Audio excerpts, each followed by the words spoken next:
I wanna show you how to create picture in picture cycle crop effect in Premiere Pro. Let's go!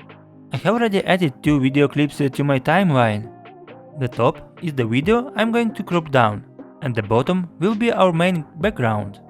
Following, go to Effects and write Cycle.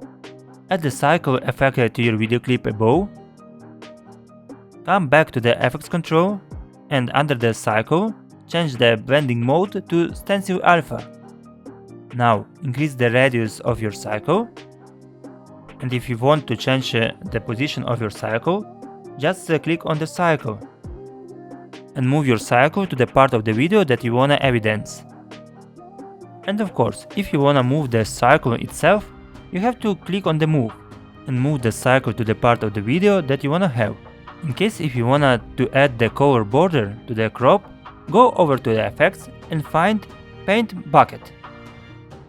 Add the Paint Bucket effect to your video clip, then come back to the Effects control,